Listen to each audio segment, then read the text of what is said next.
Oi gente, tudo bem? Eu sou a Nini do Estante da Nini e depois de muito tempo eu voltei para responder uma tag que se chama 10 temas, 10 livros. Quem me indicou para fazer essa tag foi a Mari, do Invasão Nerd. Ela tem uma coluna dentro do canal que se chama Invasão Books. Então eu vou deixar o link do canal, o link do vídeo da Mari e o link original da tag todos aqui abaixo do vídeo, se você está assistindo pelo blog, e no box de informações se você está assistindo pelo YouTube. Basicamente, a ideia geral é, para cada um dos temas, escolher um livro. Eu vou explicar rapidamente porque eu escolhi cada um deles, mas se você, quando responder essa tag, não quiser se estender tanto, pode ficar à vontade também. Então, vamos começar.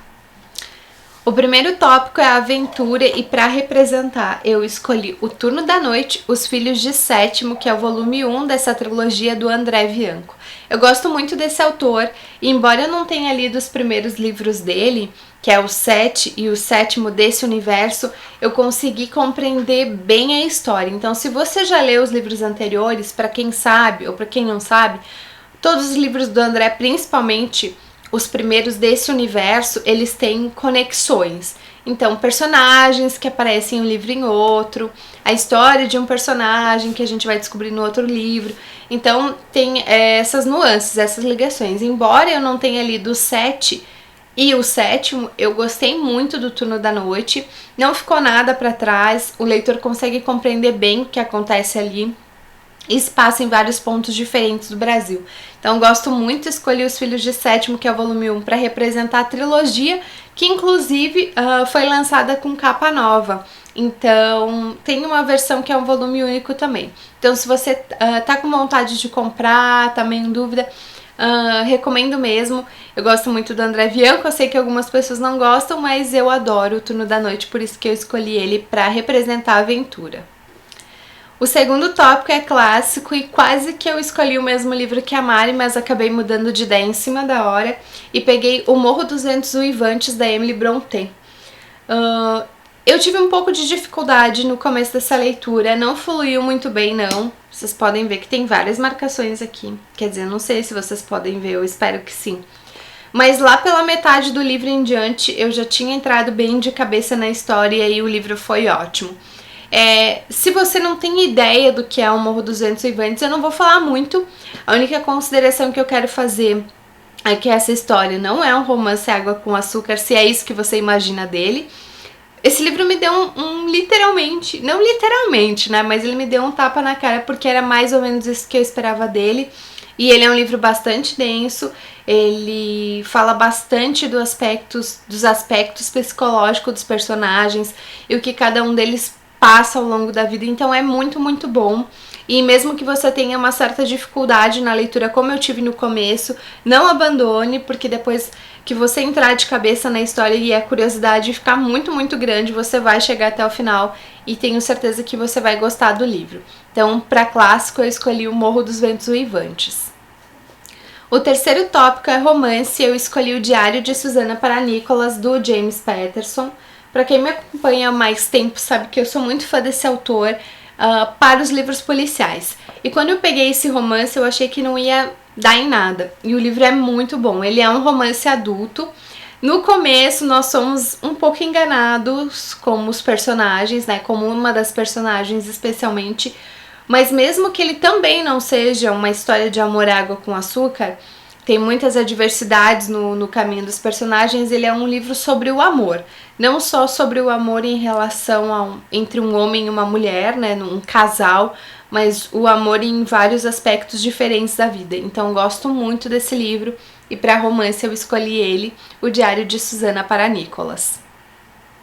O quarto tópico é fantasia, eu fiz uma escolha bem óbvia e autoexplicativa, O Hobbit, do Tolkien, porque eu gosto muito desse livro e porque eu acho que todas as pessoas, todos os leitores, todo mundo que está tentando entrar nesse universo da leitura, está se esforçando para tornar a leitura um hábito da sua vida, deve ler O Hobbit. E se você já leu, né, todo mundo que já leu deveria ler, sei lá, pelo menos uma vez por ano. Eu fiquei em dívida, não reli esse ano, mas o ano que vem, para a última parte do filme, eu vou reler, então minha indicação para fantasia é O Hobbit, do Tolkien. O quinto tópico é Lendas Arturianas e, por incrível que pareça, quando eu fui procurar na estante, o único livro que se encaixa nele é As Brumas de Avalon, A Senhora da Magia. Eu tenho os 4 livros, até incluí na minha meta de leitura os 4 para esse ano, mas eu li só esse primeiro e acho que os outros vão ficar para o ano que vem.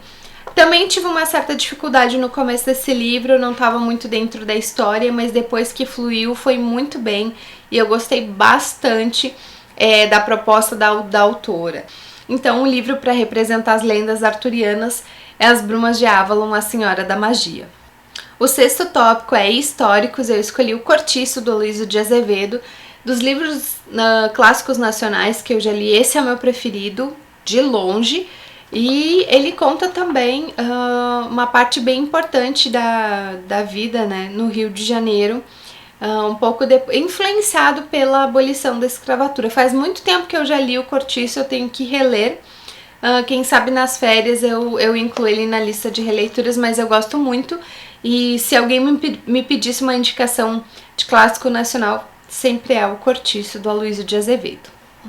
O sétimo tópico é mitologia. Para não fazer uma escolha óbvia como eu queria, eu escolhi o livro de ouro da mitologia, do Thomas Bulfinch, ou qualquer coisa assim. Eu ainda não li esse livro, eu comprei ele tem muito tempo numa promoção do Submarino, então eu escolhi só para ilustrar o tópico de mitologia. Chegamos ao policial e para não escolher de novo James Patterson, eu escolhi o John Verdon com o livro Eu Sei O Que Você Está Pensando. Quando eu peguei para ler esse livro, eu achei o título meio esquisito, mas em inglês ele é péssimo também. Em inglês é Think of a Number, que é mais ou menos assim, pense num número. Então eu achei que no final o título em português fez um pouco mais de sentido, embora em inglês também faça pro idioma inglês, né? Mas acho que se traduzisse pro português, pense em um número, ia ficar um pouco estranho demais. E esse livro é um excelente livro policial. A Duda, do Book Addict, também. Eu li só esse do John Verdon, a Duda já leu os 3 que a Arqueiro lançou. E ele ambienta muito bem a história. Você tem certeza que o assassino tá ali do seu lado, mas você não consegue enxergar quem ele é. Simplesmente você... Pelo menos pra mim não foi óbvio. Eu chutei vários personagens e no final, quando teve a revelação... não era nem perto disso. E o interessante é que o protagonista desse livro, que é uma série com esse mesmo personagem, ele já tá aposentado, então ele volta ativo. É bem interessante essa construção do personagem também.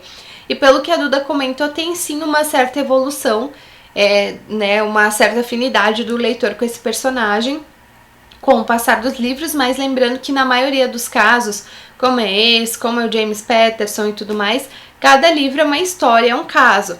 A vantagem de você ler na ordem é que você vai conhecendo um pouco mais da personalidade do personagem central que se repete nos livros. Então, para policial, eu escolhi Eu Sei O Que Você Está Pensando, do John Verdon. Chegando então nos últimos 2 tópicos. O 9º tópico é suspense, e como eu já tinha escolhido John Verdon e o James Patterson, eu fui por um caminho diferente. Eu escolhi O Arquiteto do Esquecimento, do Marcos Bulsara. É um livro nacional, eu gosto muito desse livro. Por que eu escolhi ele?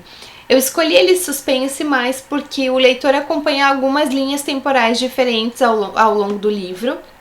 Todas elas se conectam em algum ponto, mas você nunca sabe o que vai acontecer. Especialmente porque se passa na Segunda Guerra Mundial, grande parte desse livro, o tema central dele é esse também, da Segunda Guerra, e o personagem principal, ele vive no campo de concentração, então a gente também fica nesse pensamento, será que ele vai conseguir sair dali com vida? O que será que ele vai fazer para sobreviver? Então eu escolhi esse livro no tópico suspense, mas no sentido de que há sempre aquela expectativa do que vai acontecer a seguir, porque tudo ali é muito incerto, tudo no contexto da história é muito incerto. Então, para representar suspense, eu escolhi O Arquiteto do Esquecimento, do Marcos Bulsara. E por fim, o último tópico é terror, e eu escolhi esse livro aqui, A Carta Roubada e Outras Histórias de Crime e Mistério, do Edgar Allan Poe, mas eu escolhi esse livro porque tem um conto dentro dele. Eu tô em dúvida, mas eu acho que é o que eu mais, assim, fiquei espantada e um tanto quanto aterrorizada, que é o Berenice. Então, esse conto tem outras antologias do Edgar Allan Poe, e eu não sei se não deve ter pela internet, em domínio público, mas é o meu conto preferido dessa edição, e eu acho que é o que mais me assustou também. Eu fiquei em dúvida entre esse e A Queda da Casa de Usher, mas eu acho que o Berenice ainda é mais. Então, para representar terror, o conto Berenice desse volume aqui, do Edgar Allan Poe. Então, gente, esses foram os 10 tópicos da tag, 10 temas, 10 livros. Eu espero que vocês tenham gostado. Eu vou pedir novamente para todo mundo que me enviou sugestões nesses últimos meses, deixar aqui nos comentários de novo. Eu espero que vocês tenham gostado desse vídeo. Se você gostou, não esqueça de avaliar com gostei ou com não gostei, inscrever-se no canal e acompanhar o blog nas redes sociais, que é o facebook.com/estantedanini e o Twitter, que é @estantedanini. A gente se vê no próximo vídeo. Beijos e até mais!